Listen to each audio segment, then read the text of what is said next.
Hello everyone, welcome to our channel. तो आज हमारे घर में एक छोटी सी प्यारी सी डॉल आने वाली है। मेरी जो सिस्टर इन लॉ है उनको लड़की हुई है और वो लोग आज घर आ रहे हैं, उनके घर आ रहे हैं। हमने सोचा क्यों ना कुछ प्लान किया जाए। आजकल अलग अलग तरीके होने लगे हैं।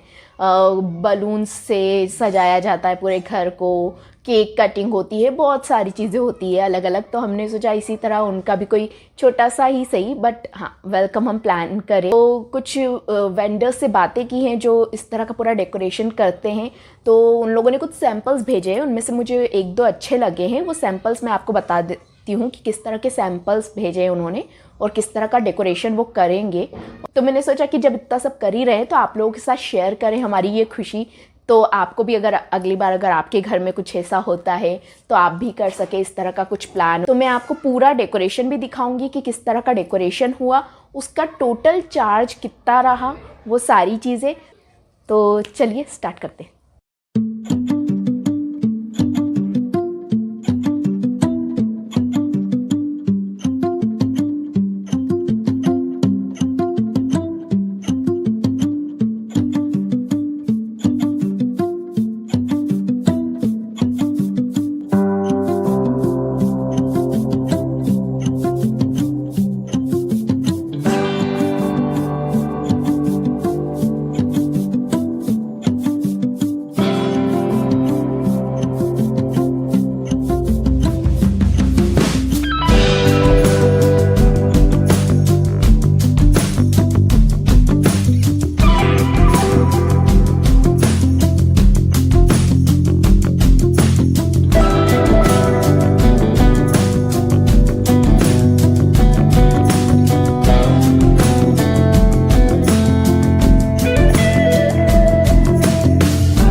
तो दोस्तों जैसा आपने देखा कि किस तरह का डेकोरेशन हुआ, किस तरह का वेलकम हुआ, हमने वो पूरा डेकोरेशन तो हो ही गया था। फिर उसके बाद हमने आरती उतारी, तिलक लगाया। उसके बाद जैसे लक्ष्मी कहा जाता है लड़कियों को, और तो जैसे शादी के बाद वो जो रस्म होता है ना कि वो थाली में वो रहता है कुमकुम का पानी और फिर पैर के छाप छोड़ती हैं लड़कियां। तो मैंने सोचा क्यों ना वो वाला भी थोड़ा हम करें, क्योंकि वो फर्स्ट टाइम घर में एंटर कर रही है और लक्ष्मी का रूप है। तो मेरा वो बड़ा मन था तो वो हमने किया।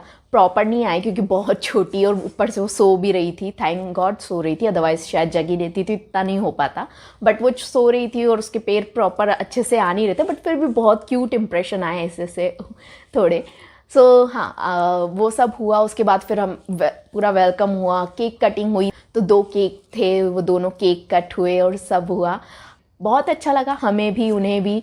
और वो बहुत प्यारी है, बहुत क्यूट है, आप लोगों ने देखा ही होगा, पूरी पिंक पिंक सी है, वो बहुत प्यारी है। तो अब बात कर लेते हैं कि क्या चार्जेस लगे, क्या इश्यूज़ आए हैं। अगर आप कुछ ऐसा प्लान करना चाहते हैं तो किन बातों को आपको ध्यान में रखना है। फर्स्टली जैसे हमारे पास टाइम बहुत कम था, 1 या 2 दिन में हमने सारी चीज़ें अरेंज की थी, क्योंकि बहुत ज़्यादा इतना टाइम भी नहीं मिल रहा था हमें करने के लिए। उसमें हमने वेंडर्स हम प्रॉपर इतने अच्छे से एक्सप्लोर नहीं कर पाए। हमें कहीं और से रहते तो और अच्छे बेटर आइडियाज़ मिलते और चार्जेस कम हो जाते।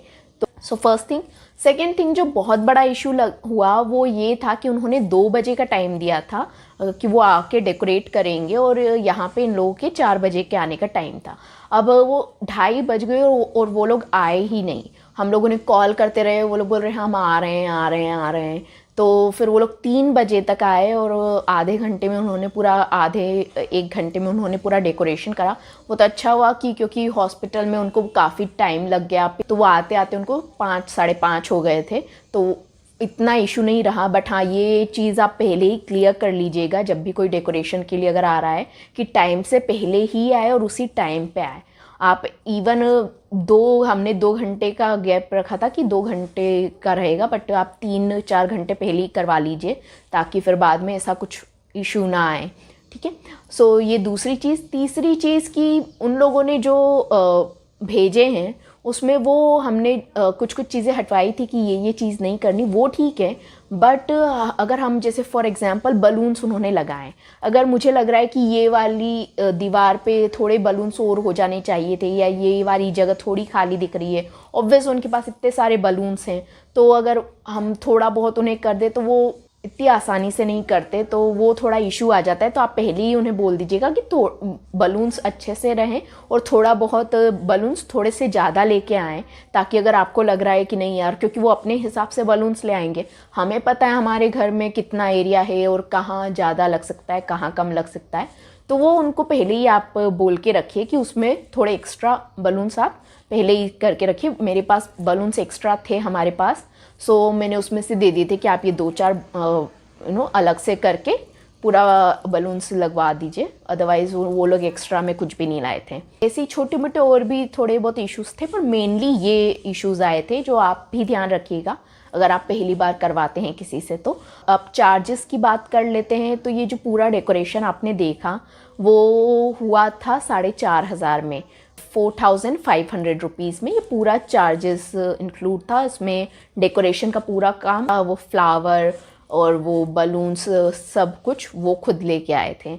ऑब्वियसली जैसे मैंने अभी भी कहा कि आप, ये भी डिपेंड करता है कि आप किस तरह का डेकोरेशन सिलेक्ट कर रहे हैं और कितना एरिया आप कवर करवा रहे हैं, तो उस पर भी थोड़े चार्जेस डिपेंड करते हैं। अगर आप थोड़ा कम एरिया करवा रहे हैं तो फिर उसमें हो सकता है चार्जेस कम हो जाएं, तो वो डिपेंड करता है। और आप कितने अच्छे से बारगेन कर रहे हैं, वो बारगेनिंग स्किल्स पे भी डिपेंड करता है। मेरी बारगेनिंग स्किल्स इतनी अच्छी नहीं है, बट हाँ, अगर आपके पास बेटर प्लान है कि और किस तरह से अलग अलग डेकोरेशंस किए जा सकते हैं, या डेकोरेशन के अलावा और क्या तरीके हैं, आजकल तो बहुत सारे तरीके हो गए हैं कि आप बिना डेकोरेशन नहीं भी कर रहे हो तो घर में की ही चीज़ों को यूज़ करके आप प्लान कर सकते हैं पूरी चीज़। तो अगर आप लोगों के पास कोई बेटर आइडिया हो तो हम सबके साथ ज़रूर शेयर करें। हमारा ये डेकोरेशन का पूरा प्लान कैसा लगा हमें ज़रूर बताइएगा। मिलते हैं आपसे अगले वीडियो में। बाय।